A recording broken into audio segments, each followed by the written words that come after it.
Chapter 12 में हम aldehydes and ketones के बारे में पढ़ रहे हैं। आज का हमारा टॉपिक है preparation of carbonyl compounds. Preparation of carbonyl compounds में हम 3 तरह के कार्बोनिल कंपाउंड्स को प्रिपेयर करेंगे। हमारी पहली प्रिपरेशन है preparation of formaldehyde, second one is preparation of acetaldehyde and the last one is preparation of acetone. First topic है हमारा preparation of formaldehyde. Formaldehyde can be prepared in laboratory as well as on industrial level. Laboratory preparation हो या industrial level पे prepare करें, हम formaldehyde oxidation of primary alcohol से हासिल करते हैं। चूँकि हमारे पास फॉर्मल्डिहाइड एक कार्बन पे मुश्तमिल कार्बोनिल कंपाउंड है, इस वजह से इसकी प्रिपरेशन में यूज़ होने वाला अल्कोहल भी एक कार्बन पर मुश्तमिल अल्कोहल है, दैट इज़ मिथाइल अल्कोहल और मेथनॉल। लेबॉर्ट्री मेथड में हम मेथनॉल की एयर ऑक्सीडेशन करते हैं in presence of platinized asbestos as a catalyst, resulting in formation of formaldehyde and water at 300 degree Celsius temperature.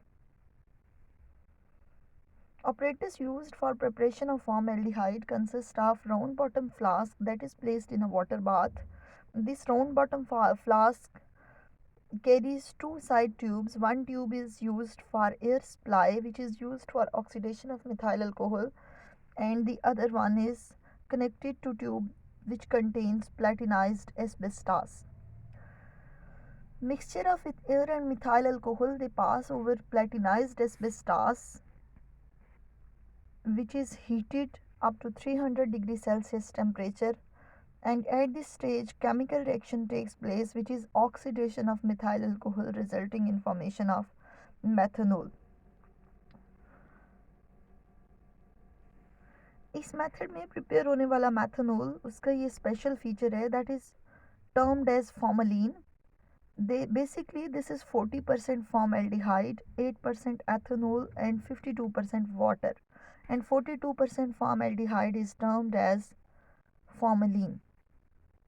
Industrial level पे हम methanol से ही ऑक्सीडेशन मेथड के थ्रू फॉर्मल्डिहाइड प्रिपेयर करते हैं, but the catalyst use over here are FeO, iron oxide and molybdenum oxide, and the temperature is 500 degrees Celsius. So whichever the method is, the starting material is methanol, which upon oxidation results in formation of formaldehyde.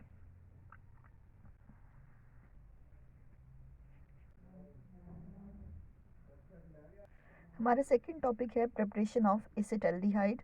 Acetaldehyde भी formaldehyde की तरह laboratory में भी prepare की जा सकती है और हम इसे इंडस्ट्रियल लेवल पे भी सिंथेसाइज करते हैं.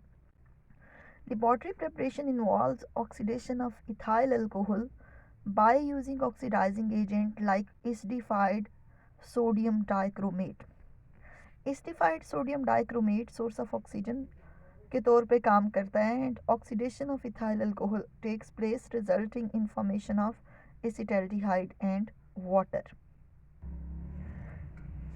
Apparatus used for preparation of acetaldehyde consist of round bottom flask in which sulfuric acid is taken and ethyl alcohol and sodium dichromate solution. They are introduced in this round bottom flask through a thistle funnel. Upon oxidation process, ethyl alcohol is converted into acetaldehyde vapors. These acetaldehyde vapors are then condensed to liquid acetaldehyde, which are then collected out.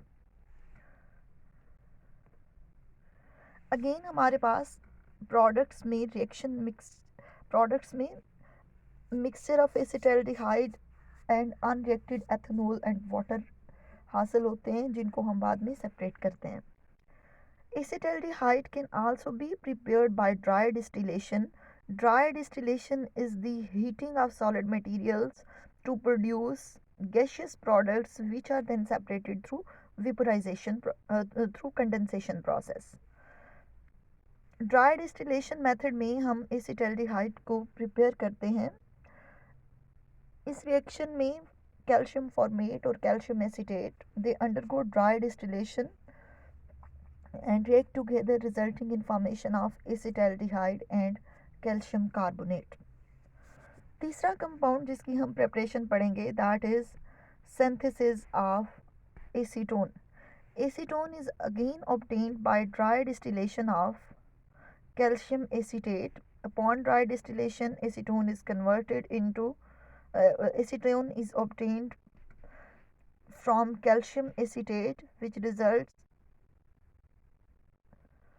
in formation of acetone and calcium carbonate as a side product on heating.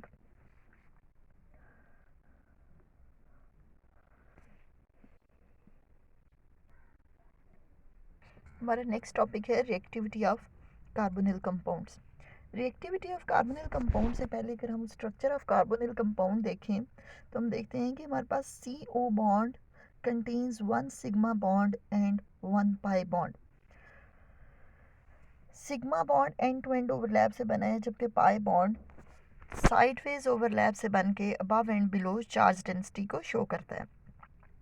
चूँकि हमारे पास oxygen ज़्यादा electronegative है as compare to carbon, जिसकी वजह से shared electron pair oxygen की तरफ ज़्यादा अट्रैक्टेड होता है और कार्बन के पास लेस चार्ज डेंसिटी होती है, due to which carbon gets partial positive charge and oxygen gets partial negative charge. इस अनइक्वल चार्ज डिस्ट्रीब्यूशन की वजह से हमारे पास कार्बोनिल ग्रुप की अनसिमेट्रिक नेचर है, which shows that carbon behaves as electron deficient species. It is with partial positive charge, and oxygen being attracting shared pair more towards itself gets partial negative charge and it is rich in electrons. चूँकि हमारे पास carbonyl group electron deficient, carbonyl group में carbon partial positive charge के साथ और oxygen partial negative charge के साथ होती है, चूँकि हमारे पास कार्बोनिल कंपाउंड में कार्बन इलेक्ट्रोफिलिक सेंटर है और इस वजह से कोई भी न्यूक्लियोफिलिक स्पीशी इस पर अटैक कर सकती है। So electrophilic carbon is attacked by nucleophile, and normally reactions of aldehydes and ketones, they are nucleophilic addition reactions. Nucleophile attacks at carbonyl carbon that is electron deficient with partial positive charge, resulting in formation of an addition product. हमारे पास nucleophilic addition reactions या तो acid catalysed होते हैं या base catalysed होते हैं। Whether the addition is base catalyzed or acid catalyzed, the product is the same. यानी आप चाहे reaction in presence of acid catalyst करें या बेस कैटलिस्ट करें, आपके पास जो एंड प्रोडक्ट है वो एक एडिशन प्रोडक्ट होगी और वो हमेशा सेम होगी।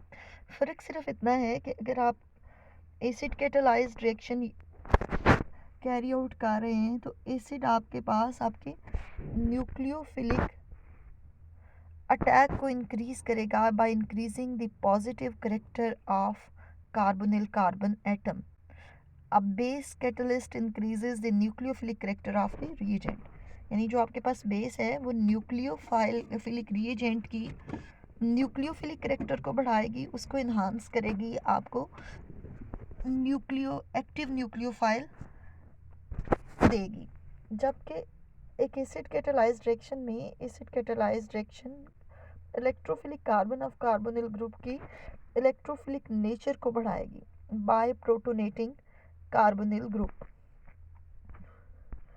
रिएक्शंस ऑफ कार्बोनिल कंपाउंड्स की अगर हम बात करें तो हमारे पास न्यूक्लियोफिलिक एडिशन रिएक्शंस हैं, they are acid catalysed reaction, they may be base catalysed reactions. पहली कैटेगरी जो हम पढ़ेंगे that is base catalysed reactions.